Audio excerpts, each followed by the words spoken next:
Welcome back to Marxicans Streaming. We have a very special episode today. After our live reading session, that if you didn't have the chance to listen to, you can listen to it right now in our Twitch, but we recommend you skip it for today at least. And I'll upload that tomorrow on our YouTube channel. So if you're interested, you can also check our YouTube channel. We have a couple of, actually one guest, because Connor is also part of the Marxicans program. The Mexico team. Yeah, Mexico team.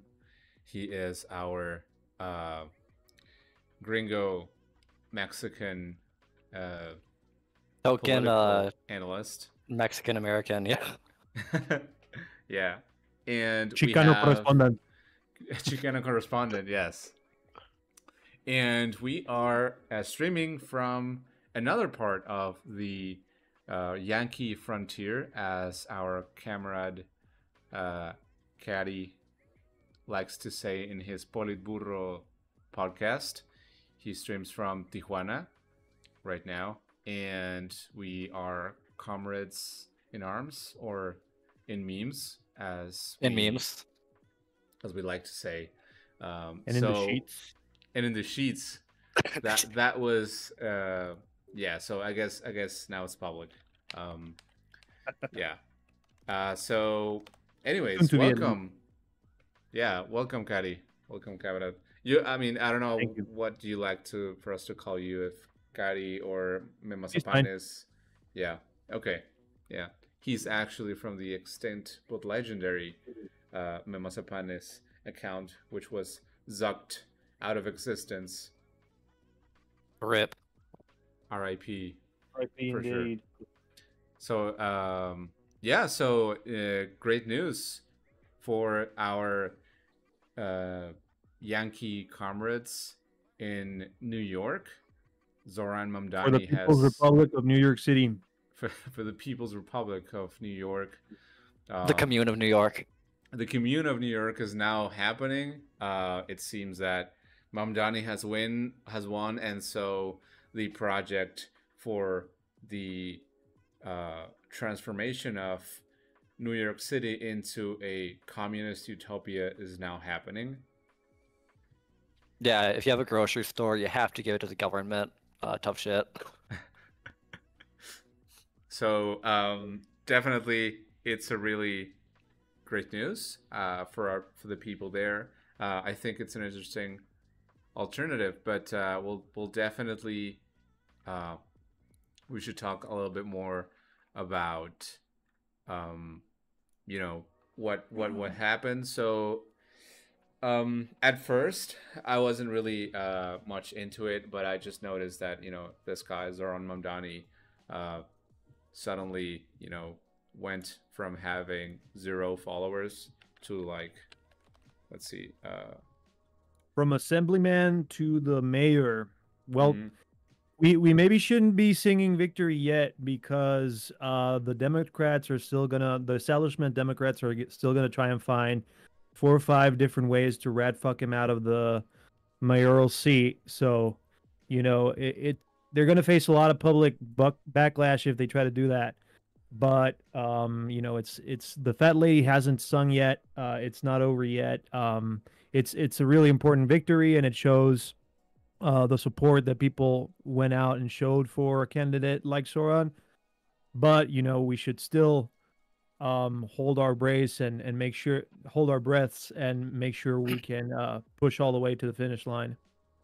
I'm talking like if I had a horse in this race, because obviously I can't vote in New York. I'm only a resident in California. But yeah, we'll see. We'll see what happens with He's Zohran. our ideological horse, for sure. Yeah.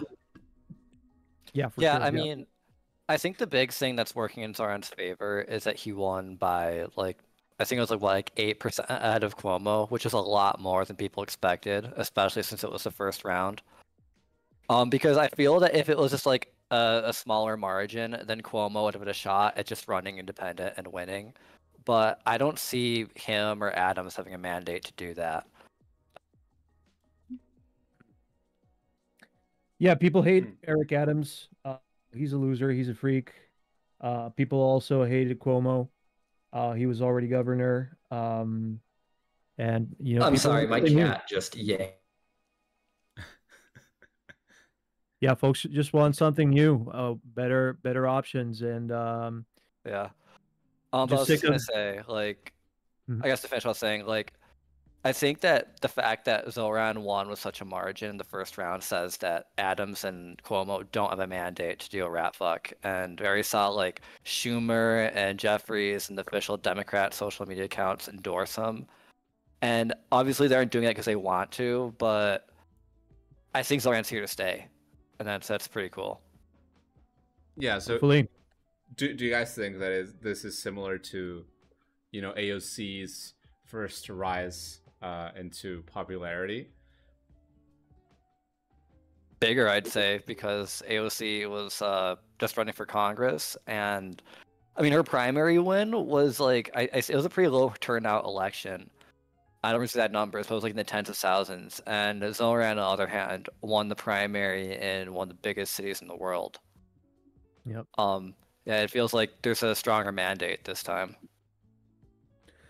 Yeah, I think there's a lot of more direct impact that the mayor of New York City can have over the lives of millions of people than, a congressperson is, an important seat, but then again, like the lowest rung seat on anyone who has any actual power in the legislative branch, right? So this is an executive seat, and it brings, I think, a lot more power with it.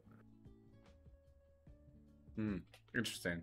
Yeah, I definitely think that it feels much more powerful. I'm not sure if this is because, I mean, I think that he even seems like much more open as a socialist than AOC was in her time, I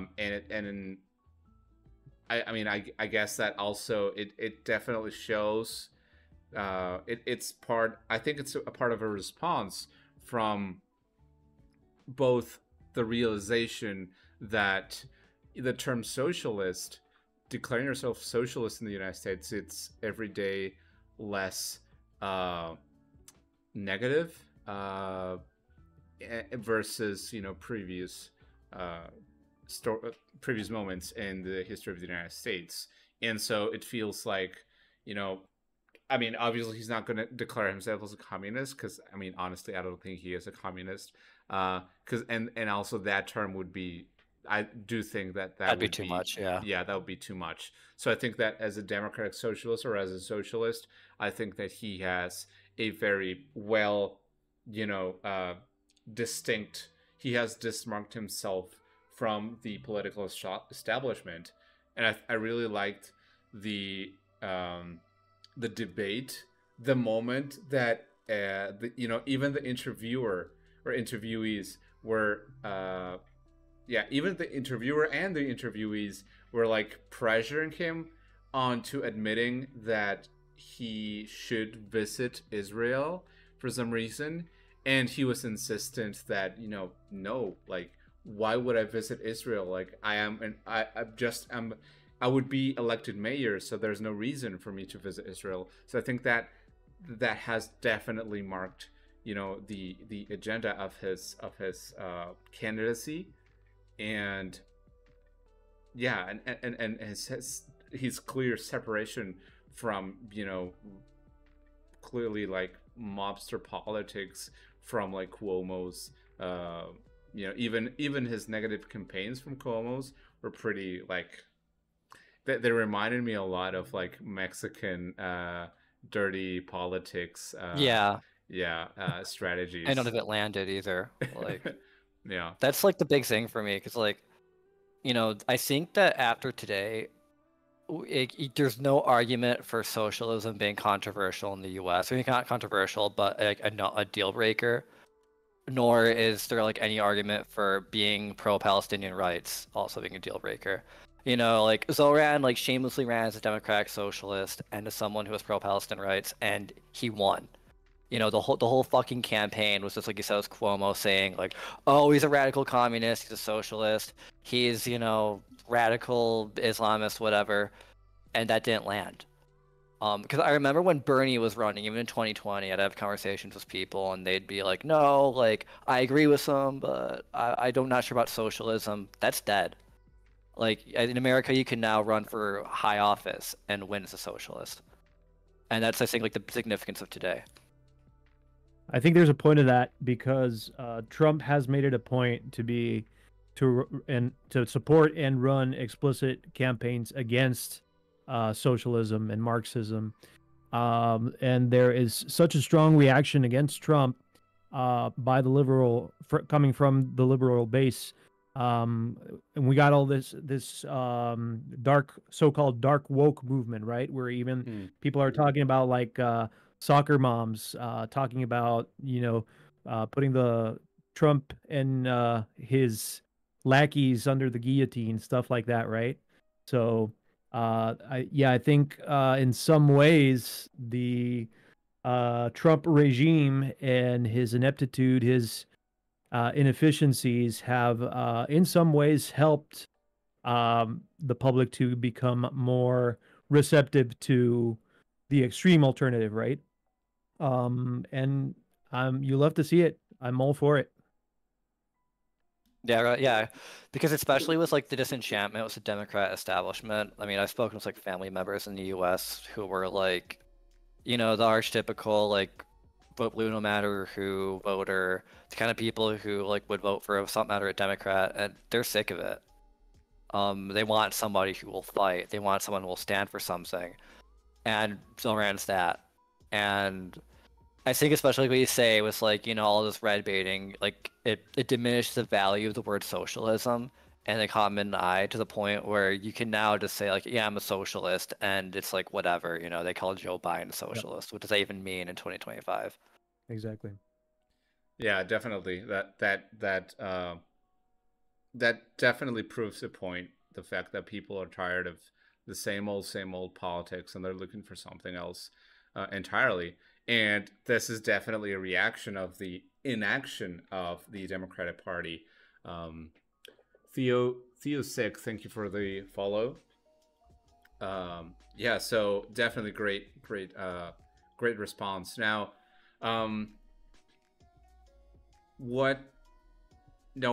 we already talked about what this represents, for the people of, as his candidacy, like what does it represent now? He is what is I find most interesting is that he is openly a Muslim and Ugandan born and raised in New York City. So he definitely comes as definitely a minority group, but not just any minority group. Usually, like currently, the victims of Islamophobia are obviously the Muslims, and this is a rhetoric that has had a lot of impact within, the rhetoric in the Republican Party, and especially from the GOP. So, what do you guys think? Like, was this very natural? Like, was this, sort of a key differentiator within his candidacy, or, could this, affect him at some point? Because clearly it did not do a lot so far. I think people in New York are kind of sick of identity politics, right? And even I would say like across the country, even liberals are like sick of all this identity politics peddling, and actual policies that the candidates push are becoming more and more an important part of the campaign, especially as information and access to media becomes more and more democratized, also more controlled by the same monopolies. But everybody's got TikTok nowadays. TikTok was a key part of Zohran's campaign, right? He made a bunch of TikTok videos and reels on Instagram, and he was able to capture the youth vote. in that way. So I think it doesn't really matter so much if the candidate is going to be Muslim, black, white, Jewish, Catholic. People just want to hear um, populist positions. That's why people chose Trump over the establishment, Kamala, and that's why people chose Zohran over the establishment, Cuomo. Yeah, I mean, I do think that the reason that Zohran wasn't that affected by his identity was because he ran in New York. Because if you're, a raging Islamophobe in New York, then like, why the fuck would you live in New York? It's one of the most diverse cities in the world. But I do see him having like a potential like roof to his popularity nationwide if you looked at other states which aren't so tolerant. But that's not so important because he's not a citizen, so he can't run for president anyways. I don't think he needs approval outside of New York. So yeah, I think New York is definitely a place where all these attack ads just didn't land. It's like you're going to be bitching about, oh, there's a Muslim running for office. Like, that doesn't work anymore. Our generation did not grow up with that post 9/11 hysteria drilled in our heads. I do think that it was also like there's a lot of racism towards him regarding his position on Palestine, because I feel that if he wasn't a Muslim, he would not have been forced to repeat so many times that he was for equal rights in Palestine and Israel, not for like supremacy of Hamas or some radical bullshit. It was pretty. I don't think that a white candidate would have been forced to go on like Stephen Colbert and say 3 times like, I want Palestinians and Israelis to live in equality. I don't want terrorism. I don't want war crimes. I just want peace. Yeah, that's true. That was like an awful double standard. Yep. And I see that like nationwide being used. Like, I know that Charlie Kirk on Twitter is already rolling out the GOP talking points, which is like, oh, he's a Muslim. It's like 9/11 again. But again, Zohran's running for office in New York, so that doesn't matter. New Yorkers aren't gonna vote like a raging racist. Yeah, Charlie Kirk is a freak. Him and all the emboldened Twitter racists that think it's okay to be bigoted and racist once again, just because Trump won. Like I said, the election, Trump's election win was an indictment on the establishment and the incumbency of the ineffective Joe Biden presidency. But now these freaks like Charlie Kirk think it's okay to just post open bigotry 24/7, and so that guy can go fuck himself, along with Elon and all the people who are promoting this sort of sentiment on Twitter. Yeah, and the thing with Charlie Kirk, he doesn't even believe it either. Like, I remember a few years he was pushing for like a more progressive and like tolerant Republican Party. Like, all turning point events were just like identity groups where it was like Latinos for Trump, Muslims for Trump, trans for Trump. And it's like the moment the GOP talking points flip, he turns into like a borderline Nazi. So it's like with Charlie Kirk. I don't even think he means anything except what the party line happens to be today. Yeah, that's also interesting. And going back to his position on the issue of Israel Palestine, I think that he is. He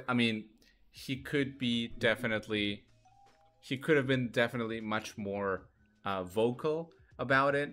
But I think that and I think that this is something that may be an issue for the more quote unquote radical leftists, sort of maybe similar in the way that AOC has been. I mean, AOC has definitely been pretty much quiet in a lot of ways in terms of like Israel Palestine, at least in terms of the expectancy.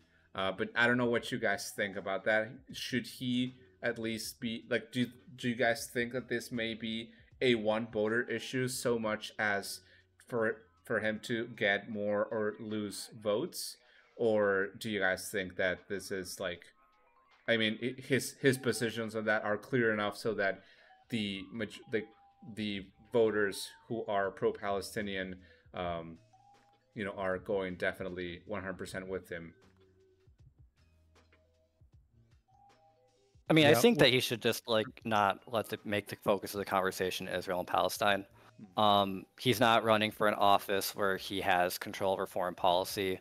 His position's been kind of clear, and all you would be doing by like focusing on that is just letting the right frame the conversation. And I think that to be strategic about stuff like that. Yeah, he was very strategic during his entire campaign. Almost a flawless campaign. Haven't seen such a great campaign. I don't know if in my lifetime, but it was really. I can't really criticize a single point. He was obviously forced to capitulate on the aspect of saying that Israel has a right to exist, yada yada, that sort of stuff. Right. But again, you don't want to completely alienate Jewish grandmas, right? So yeah, even though Jewish grandmas on the other end are going to get bombarded with tons of propaganda saying that Zohran is going to try and do pogroms, you still can't really fully come out with an extremely radical left sentiment in precisely foreign policy that is really not in his purview as the mayor of New York City, right? Yeah, it's like why alienate people for no reason, you know? Yep. And I know like there's gonna be like dudes on Twitter who have like hammer and sickle emojis and be like, no, I want, Zohran to go out and like say exactly what I believe, but like that's not politics. I want my socialist candidate with promising a full communist transition. Right. Yeah, I think a candidate that's wearing Stalinist pins and has a Mushanka in the background like I do, stuff like that. Yeah, for sure. I think that it's very, I mean, I do think that he has been very smart and very strategic, as you both have said, on the way that he handled his campaign and the topics. And he didn't overly state that he was pro-Palestinian in a way, but definitely like I think that he did focus mainly on his, center platform, which is let me go back to the topics. I love that this resembles me scrolling an Instagram account. Yeah, so yeah, this one I really like it. Freeze the rent. So for every rent, stabilize tenant, build 200,000 affordable homes, stand up to bad landlords. So basically here he is most definitely promising to decapitate all of the landlords. That's his most anti-Semitic campaign promise. Well, standing up against bad landlords is completely unacceptable anti-Semitism. They're not all Israelis, right? Right? Yeah, but the framing of anti-Semitism that like the right pushed in this campaign was like insane. Like the other day I was like talking to someone, like a normie in the Midwest, about anti-Semitism, and I realized that like what this fucking messaging does is that it makes like apolitical himbo types anti-Semitic, because it just diminishes the value of it in their minds. Like if you're like someone who's well-read and cultured, like anti-Semitism of course will just disgust you reflexively because you know what that means. But like to your average like person who doesn't think at all about politics, if you just keep calling mundane things anti-Semitic, they will just eventually not care. And I'm not sure how I feel about that going forward. That's actually gonna get really bad in the future if like the pro-Israel lobby keeps us up. Yeah, I definitely agree. It might be a risk. This actually I found interesting. This woman is actually the writer of the book that we're live reading, which is A People's Guide to Capitalism, and it was, I mean, TIL. She lives in New York, and not only that, but obviously she voted for Mamdani, and she posted this a few hours ago with all of the mailbox with all the propaganda that she received in her mailbox regarding, uh, obviously pushing for Cuomo against Oh yeah, it's Mamdani. like, don't vote for Zohran. He's gonna make your life better. Yeah, exactly. And which is actually pretty interesting. I think that one of our friends of the show, Chismecito Politico, he sent me a pretty fun, a pretty funny image of like the Fox News. Yeah, so Fox News was actually, opening. Let me see if I can, copy as path. Let's see if I can open it here. Yeah. So this was it, right? So, I mean, I'm thinking, right, that as as expected of Fox News, they frame everything as if it were bad or evil. But definitely to see this in Fox News is actually pretty insane. Like housing, freeze rent, building affordable housing, creating city-owned grocery stores. So this definitely smells like modernist policy of like Yeah. food sovereignty. No, that's not even Morena. That's like old school pre. Yeah, Like the tiendas con yeah, asunto. very true. Right, yeah, Conasupo. Oh shoot. And like what was the milk company? Oh yeah, the radioactive Chernobyl milk. Yeah, exactly. So yeah, Zohran hopefully won't do that. Yeah, hopefully uranium will stay in Iran uh, and not be imported into the United States. Yeah, we need to be sending all our uranium to Iran. So tell your parents, tell your grandparents, any bit of uranium that you can chip in.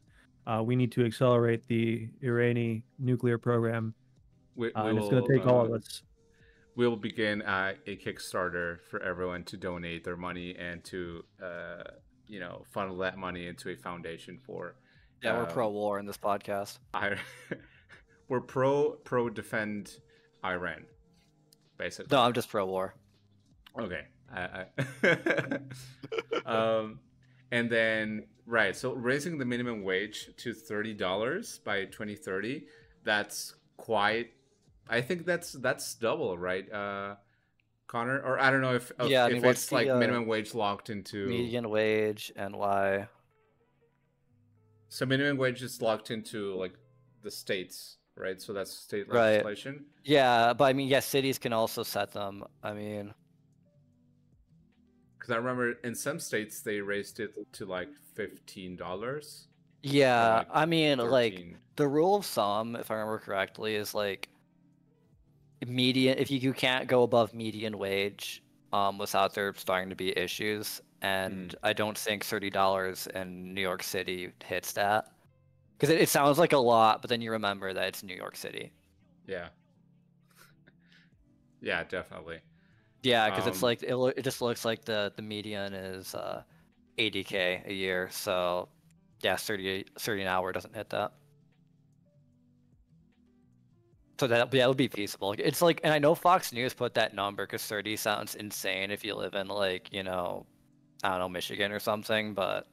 Yeah, no, that's why I mean, for me it was surprising, but then again, so you just reminded me that's just like minimum wage is locked into the state legislation, so definitely makes sense, and especially for New York because it's pretty expensive place of all.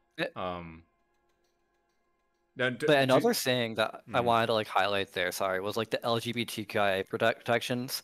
Like he never talked about this on his like front-facing campaign ads, but his website straight up says that they're gonna make New York a fucking LGBTQIA sanctuary city.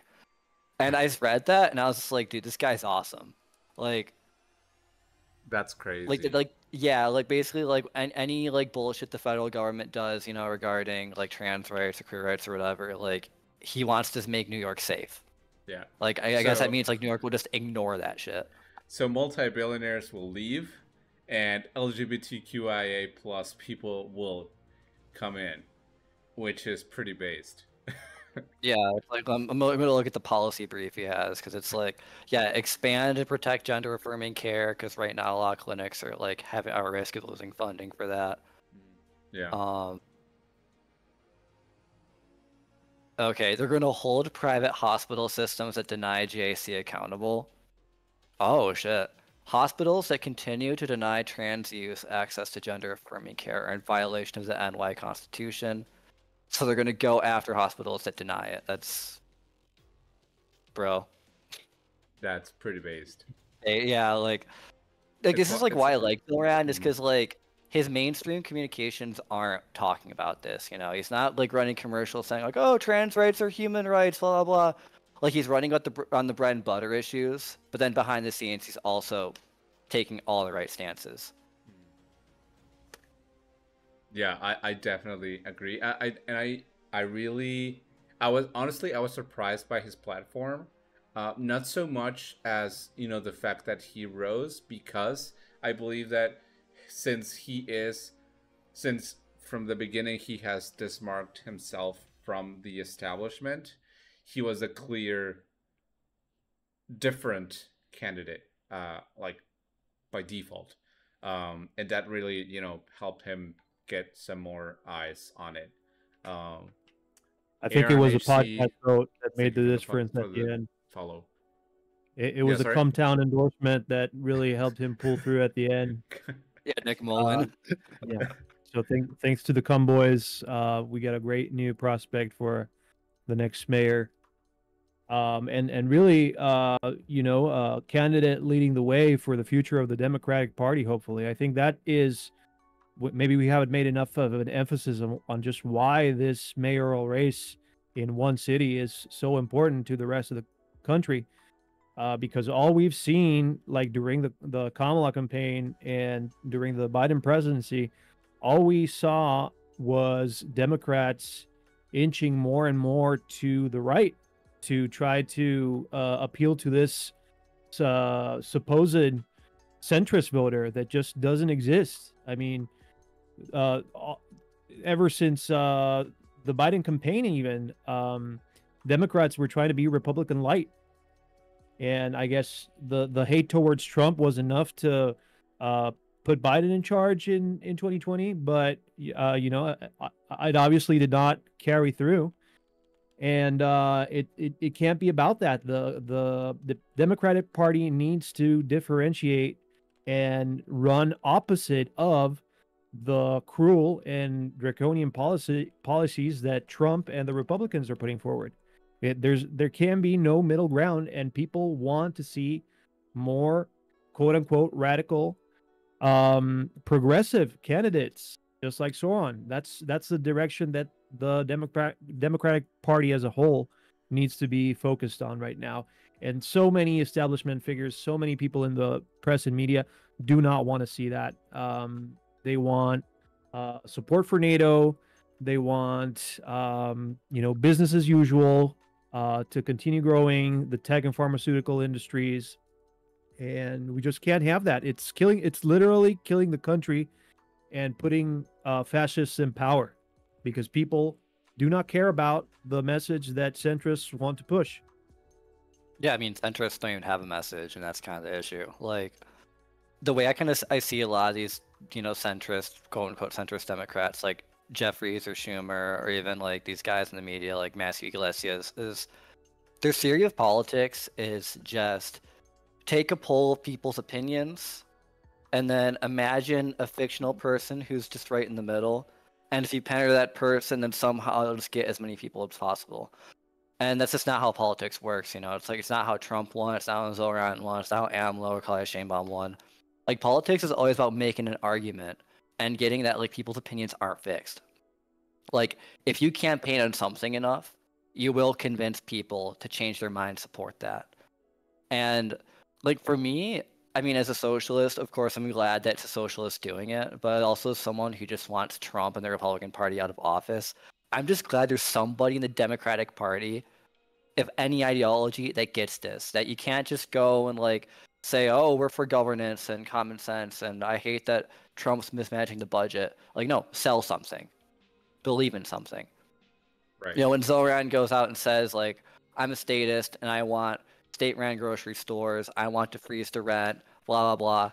It's not even so much that he's the policies themselves, it's the fact that he's pushing the Democratic Party in a direction of standing for something real and actually, like, being able to explain to a voter why I should vote Democrat, besides not being Trump or some policy wonk bullshit like Kamala Harris would do. Yeah, I agree, and I think that this is definitely key candidacy, because right now, thinking again of like Bernie Sanders' peak, that already, that's over, right? He's just a remnant for the Democratic Socialist of America that he had his moment. And also, I feel like AOC is not. She doesn't feel as radical as Zohran, and also she has much more negatives than him. So in that sense, I think that this candidacy, now the challenge, is definitely going to be for him to actually get the win the elections, obviously, but also like get to not how do I say this? So They're not obviously, fucked up when he governs. no, not that, because I don't think that, I don't have that feeling of him fucking up. It's more like the Democratic establishment either following him or backing him up, or as we saw with Bernie Sanders' case, the Democratic Party desperately trying to mine him and just basically, disregard his candidacy completely. Yeah, by just other treat him as like a means. guy who gives speeches and that's it. Yeah, yeah. So I think that's going to be the key decisive moment for when we see if the Democratic Party actually turns left, but really turns left, or just ends up in the history's trash. Scatless Chugger, thank you for the follow. I think the party ultimately is destined for the dustbin of history. There would have to be like a really, really radical overturn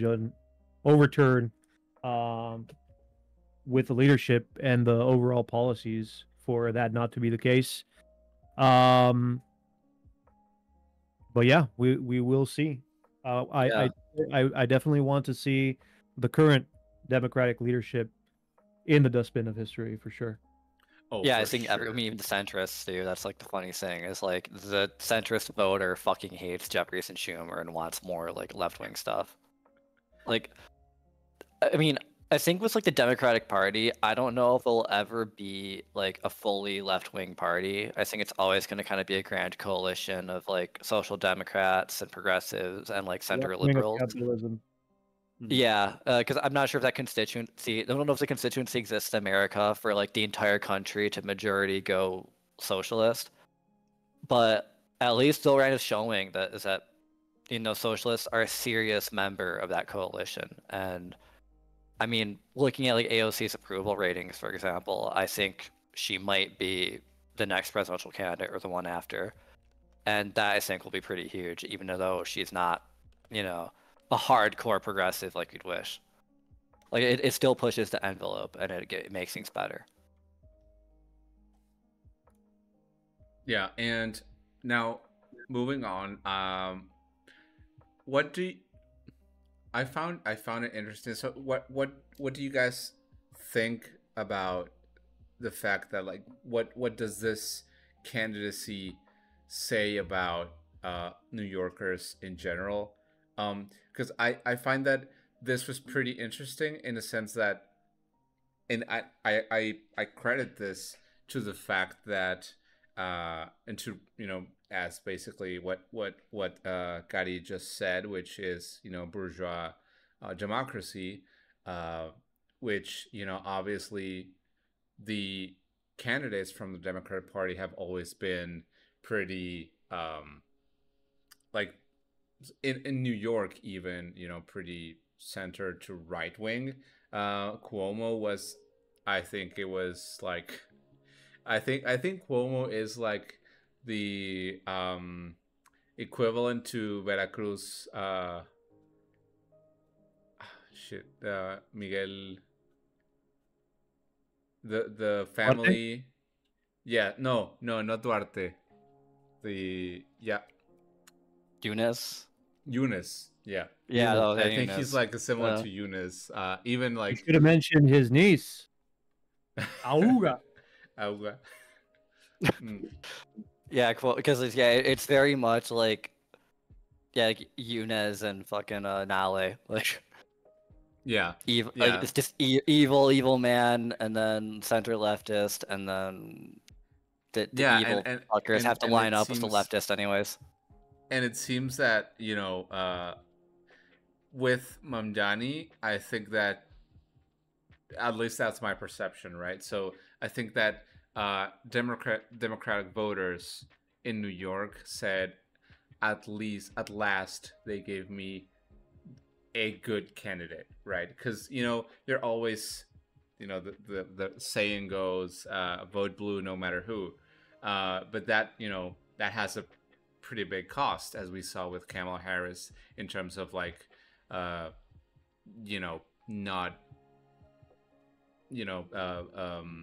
encouraging your voter base to go out and just basically make the party win.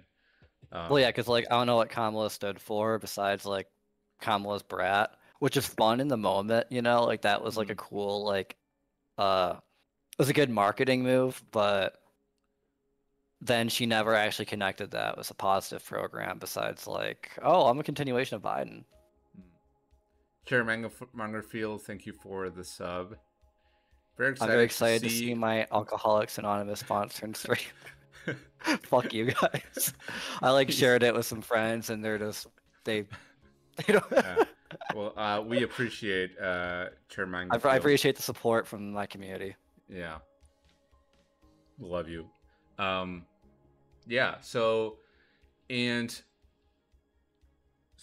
do you guys like? I found it so I couldn't help but compare the situation with Mexican politics in the sense of like, sort of similar to what Xochitl and Claudia Sheinbaum in her moments were, but not obviously. I'm comparing Cuomo to Xochitl, which is not really. Yeah, I mean, Cuomo is pretty much a sexual predator made mayor, and then which is, for me, it's insane. Like, maybe he's like if the PAN put Salgado Macedonio, which is like another insanely horrible Evil person, yeah, in Morena, versus Claudia Sheinbaum, right? Yeah. Or in terms of like, his lack of action, and more of like having the way that he handles politics, in terms of like, basically mobster politics. Yeah, because like I read that like his biggest donor just said that he only donated 250 to like their campaign fund because he was afraid of being on his bad side. Like he just straight up said like, I don't actually like Cuomo, but if he won, like it would have sucked to not have donated to him. And I read that and I was like, damn, that's it says a lot. Like the guy was gonna donate to Zohran. He straight up said, I like Zohran, but yeah, Cuomo's a gangster.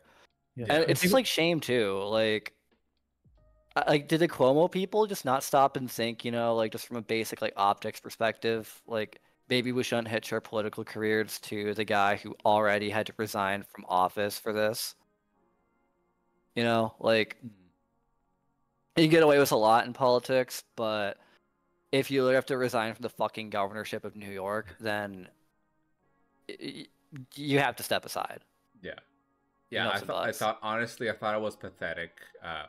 From like, it was the most pathetic move from the Democratic Party. like, I mean, I'm thinking like, dude, you could have. I mean, honestly, I don't know what other people they might have put in there from the establishment, but I just thought it was just like Cuomo. Seriously, like he just resigned because of a sexual harassment case, and you're thinking of putting him again on the seat. That was crazy to me. Well, it was like him or Adams, that's the saying, because like Adams is also like Yeah. comic. Like that's why I think Zoran's gonna He's a win this really next shady one dude. really easily, because it's like if it was like any other Democrat, like in the Buffalo case where there was like a credible candidate, then sure I could see them rat fucking him. But in this case, it's like if New York votes for Eric Adams over Zohran Mamdani, honestly they deserve it. Like if that's what you vote for, then there's no helping you, Yeah. Like this is just like such an awful lineup of candidates, and then Zohran. Brendan Fiestas, thank you for the follow. Yeah, interesting reaction from the Democratic Party, but it's good. I really enjoyed this campaign. I honestly am a sucker for good design, and even if it's like political design, I really enjoyed the way like the font. I think it was just really, I loved it honestly. The visual identity, I think it's really cool. And also one of the things that I liked as well is that all the videos that he was on site, or not on site, but he was The just status walking the Cuomo. city. No, but like That is awesome. He was walking the city. He was walking the city and talking to people, and he honestly seemed like he was pretty much a natural. Also, He did the long march. He did the long march Oh, from yeah. the long march. very north tip of Manhattan to the very southern tip, 13 miles, and in the scorching heat, and the people walking side by side and behind him. And he's definitely a man of the people, like another communist icon that also engaged in a long march. That's a great comparison. But yeah, like that's the thing too. Is like because I remember Cuomo, a big thing people point out is he never actually engaged with people because they even fucking live in New York. Like the fact they drove a car around said a lot, because in New York, normal people don't drive. It's a pedestrian city. Like it was like there's this picture of like how they came to vote, and Zohran came walking, and like Cuomo came fucking like chauffeured in a car, and that just said everything. Like, which of these people knows New York better? Exactly. Like the fact that like I think Cuomo said like, oh, he makes a point of riding the metro once a week, and it's like once a week, like you have to make a point of doing that, Like I think it is gonna mean something that Zohran is a person who knows how to project credibility. He is a New Yorker, despite all the xenophobic and bullshit attacks. Like he is somebody that can like sit down with a person or go on TV and give his face and come off as maybe not one of the people because he's a politician now, but not as like some out of touch elite like other Democrats do. Oh yeah, he definitely shows that. And I think in his lingo, I'm not sure if that's like a correct word, but like the way he talks to other people, and he understands certain cues that you would only get if you were working class. So I think that really helped him a lot. And also I don't know if you guys saw, but the wedding pictures were fire. My God. Like me as a photographer enthusiast, I love these. Like they're just really, oh yeah, they're so good. Yeah. Like film photography, like I mean, I don't know, like I think he just nailed this a lot. Yeah. It's like funny too, because like I was like talking to a friend earlier. I was like, oh, did you see that the socialist won in New York? And she was like, the only thing I knew about him was like the pictures of his girlfriend, and they looked so cute that I supported him without even knowing he was a socialist. was like like the guy's just like photogenic, you know. He does have like a good stage presence. Like you compare him to like fucking Cuomo, where that like forced this whole MSNBC image of him being like a family man. It's like I don't know. Like I think that he's like blessed with like this photogenic like stage presence, I guess. Yeah. Yeah. And he gets a lot of flack, especially on Twitter. I guess I don't know if I should take Twitter opinions into account because it is such a right-wing cesspool that and like 80% bots anyway. But he gets a lot of pushback from Twitter saying that he's phony. It's all just an act, just a personality that he puts on for the camera, that he comes off as inauthentic. But I mean, I think the polls speak otherwise. The turnout was incredible, and I don't know how much credibility, because I'm just bringing it up because it's a flood, it's an ocean of negativity, obviously against someone who's perceived as a radical socialist in a right wing cesspool like Twitter has become. But I'm just saying it's such a contrast, and I guess it's just ratifying how out of touch these Twitter figures can be sometimes. Where, that this is a candidate who had an incredible turnout and just a completely out of the blue political upset for the Democratic establishment, and they're still trying to just be haters. They hate to see a young, handsome Muslim man win. Is just the problem with them. Yeah. Incels. And like the thing is like authenticity in politics is like, this might sound like a little crazy, but Not like more. I don't actually care. Yeah, like the thing, like I like Zohran not because I like sincerely think he's a nice guy or it's like a happy marriage. Like I just appreciate that he gets his job as a politician is to project that, like I get it's fake. I just like appreciate that, And I think anyone who like sincerely like gets mad that a politician is pretending to be nice, like I think like fucking Anna Katyan of Red Scare was saying like, oh, he's phony, he's just pretending to be nice, and actually he's like bad. And I was like, he's a fucking politician. Like, of course he's pretending. He's just doing his job. Like, I don't know. Like, I think that it's nice when I just appreciate when a politician knows how to play the camera game. Yeah, I agree. I think you have a question in the chat, Connor. Brennan Fiesta says, real talk, did the Nick Mullen bump guarantee victory for the line of queens? 100%. Yeah, I mean, I'm sure that the most annoying people on Earth got really motivated by that. My people. Yeah, like Zohran said, the Nintendo Switch heads really showed up in droves. Like I just think of like my girlfriend's like shittiest ex-boyfriends that they talk about. It's like those guys just turned out. Like, let's go, Come Town endorsement. I say pretending I don't listen to Come Town. What? Sorry, I don't know that. Yeah. So what?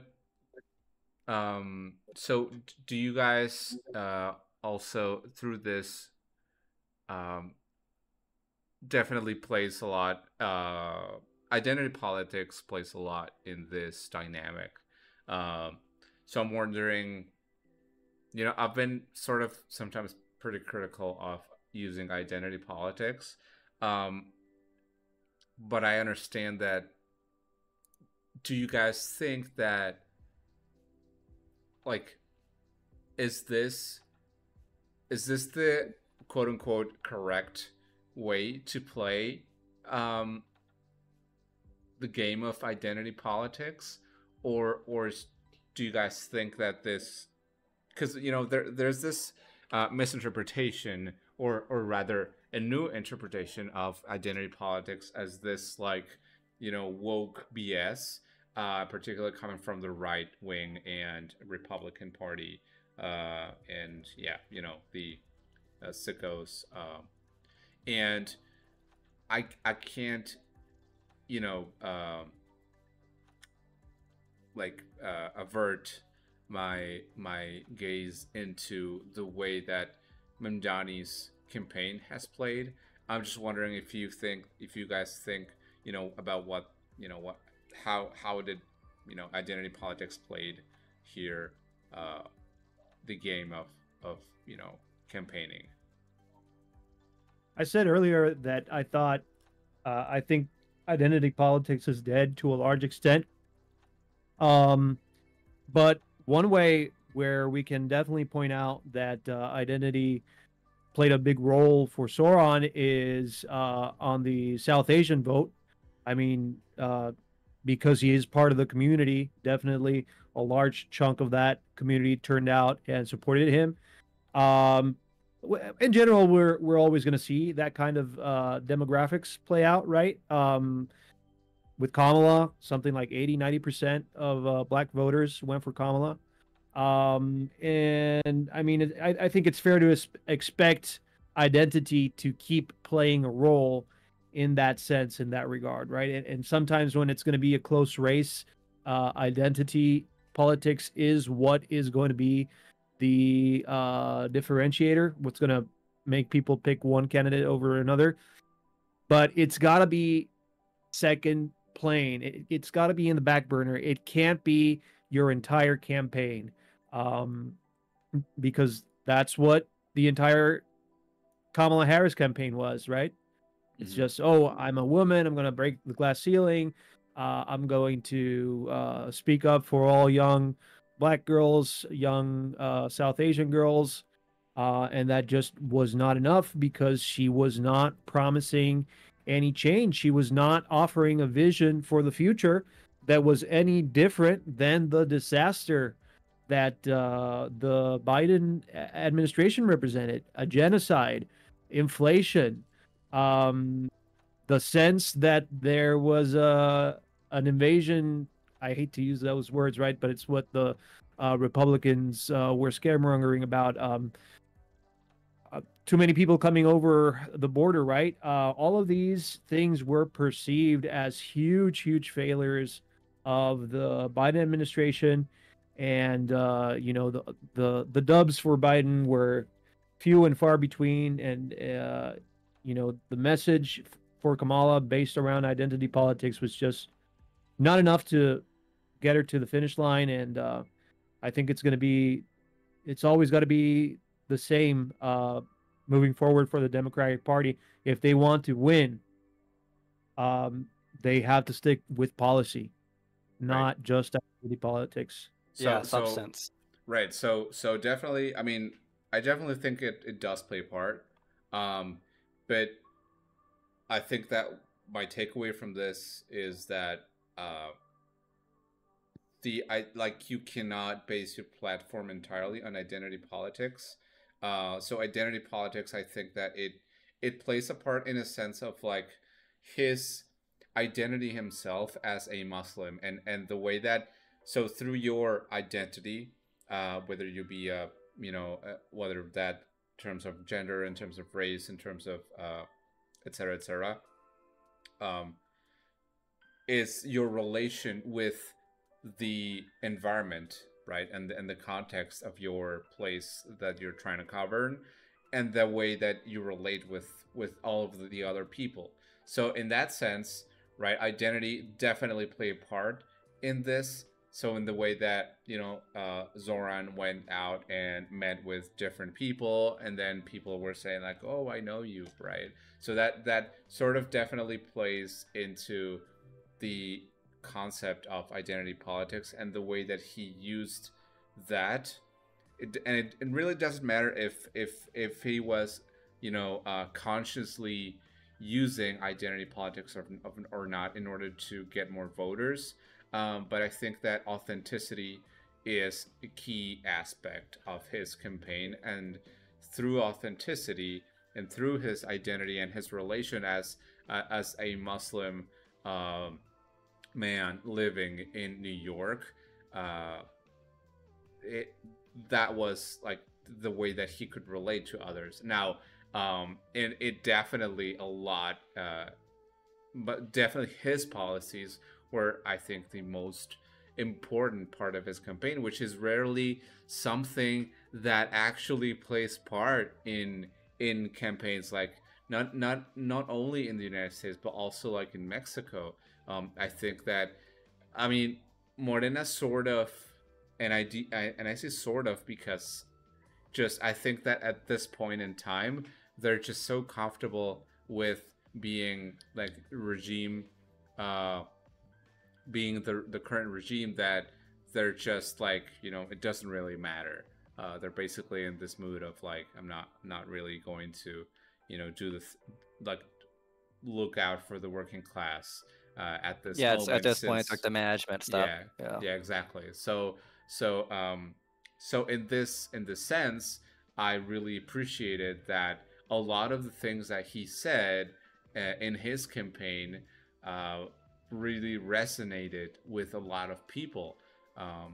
So right now, thinking of like my, I guess like could be a good word to describe this, but as like my ontology or my like mind map of Zohran, definitely his policies resonate a lot, especially with housing. I think it was like the most important key aspect of his campaign. Right, in New York especially. Yeah, exactly. Now moving on from his policies,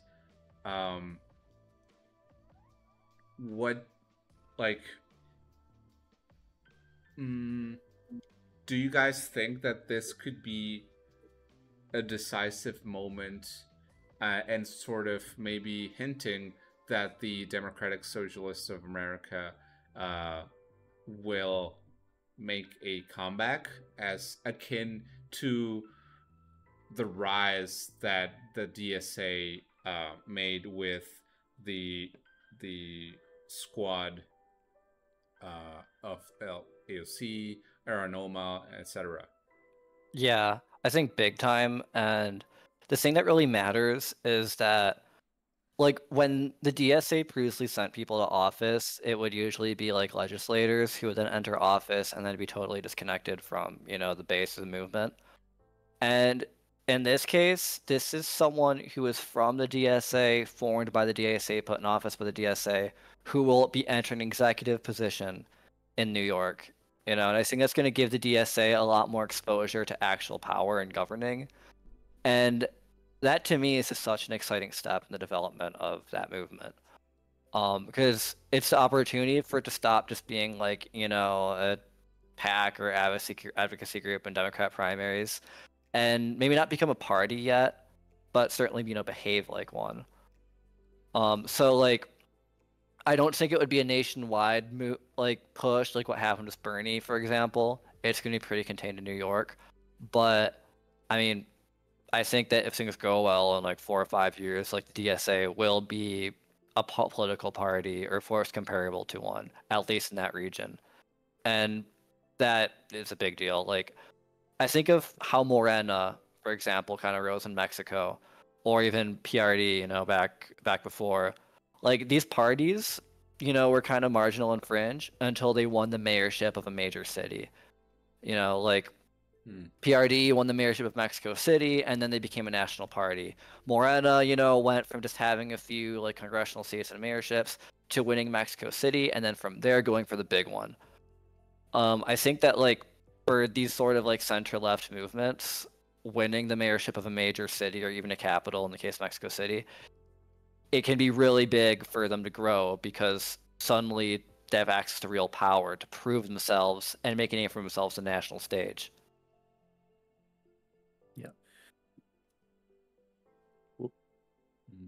Yeah. Can you guys still hear me? Yeah. Oh, yeah, we can hear you. Okay, because I lost your audio for a little bit. But I don't know if you finished talking or not. Yeah. Oh, yeah. Yeah. I just wanted to add that definitely sounds like the path forward.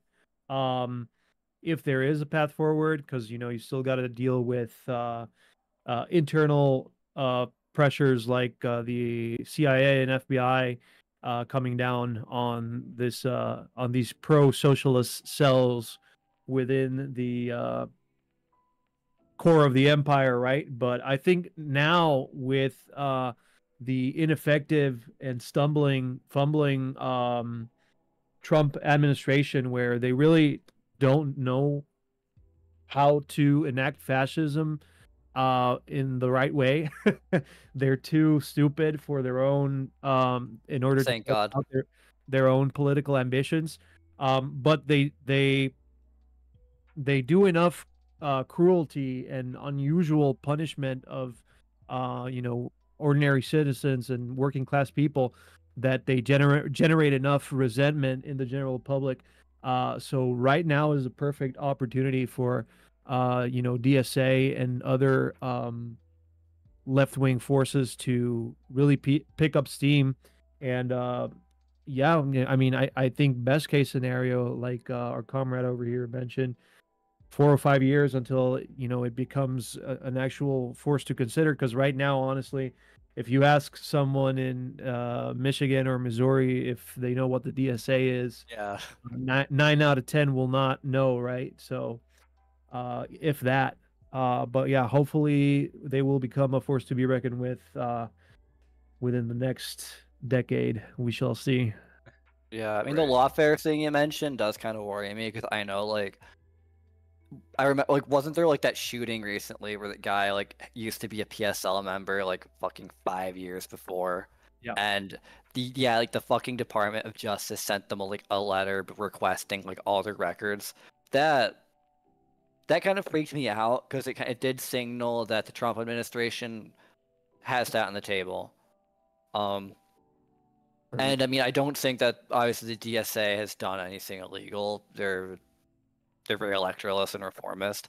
But with these like fascist governments, and we know this in Latin America, they don't wait for you to break the law. They'll just find a crime for you. And that does kind of worry me. Like my worst case scenario would be that they find something to nail Zohran on and mess with that. But the hope I would have is what you mentioned is that the Trump administration is already becoming so unpopular and so resented that doing something like that would produce a massive popular backlash because it would basically be overturning the will of the people for no good reason. And forget electoralism. Join your local SRA chapter. Get organized in. Be ready for when the shit hits the fan. Right. Learn how to pick up a weapon. And because it's gonna, sure. I'm sure everyone's hearing from different sources. Many people are saying this. It's gonna get a lot worse. Gonna get a lot worse before it gets any better. So yeah, I mean we're only like 5 months in. Yeah, Zohran is like a shining beacon of hope right now, and hopefully he can bring forth a brighter future for the people of New York. But there's still a lot of work to be done in the rest of the country. Yeah, I mean that's like the thing too is like, I mean yesterday I was like ecstatic, because like, oh my gosh, like a socialist won in New York. But today I kind of like got more serious and I said, well, there's still fucking fascists in the White House. ICE is still, brutalizing migrants in this moment. There's trans people who can't get medication right now. Like America is still under terrorist regime, and yeah, you can't rest on our laurels, like just because like one guy won in New York. Yeah, I agree.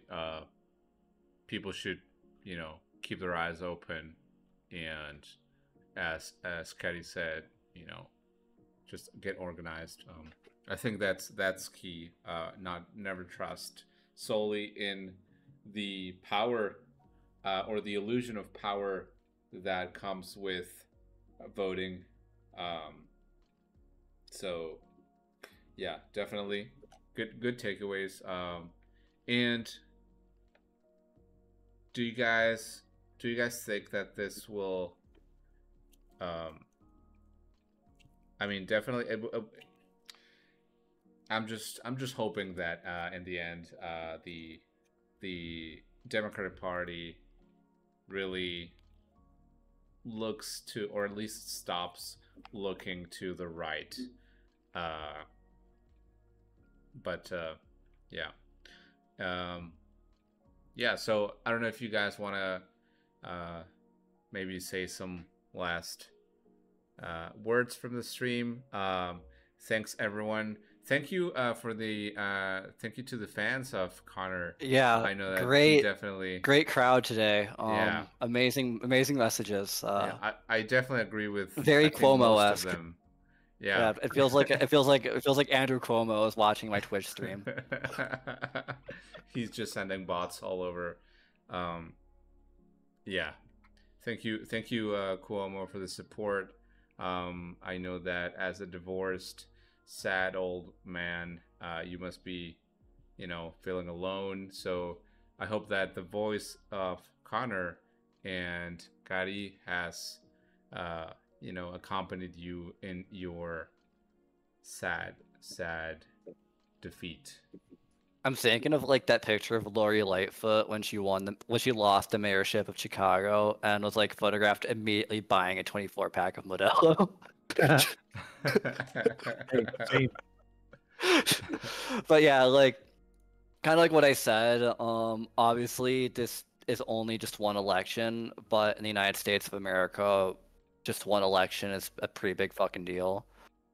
I'm hoping that that the organized left in America like recognizes this moment and takes it as a chance to like really take things seriously and understand that there is now a shot, potentially even for like someone like AOC to get to the White House if they play their cards right. If. And like I was just talking about this with a friend today, and I think one thing that Democrats don't get too is that the Trump administration isn't playing by the rules of liberal democracy. Like I mentioned with lawfare and stuff, like they will play dirty. And yeah, the left needs to understand that too. Like, America is entering the fun zone. It's not hopeless, but it will get ugly. So yeah. Please win. Yeah, Doing the biggest years of lead in Italy. Hopefully not. Yeah, definitely a good so call out for every Democrat voter out there that is left leaning. Just listen to this stream and organize, because that is basically the only thing that you will be able to do in your limited agency against the imperialist fascist regime. Pick up a gun. Guns are fun. Yeah, and you guys love guns, right? So hell yeah, brother. Yeah, hell yeah. Make America shoot again. Hell yeah.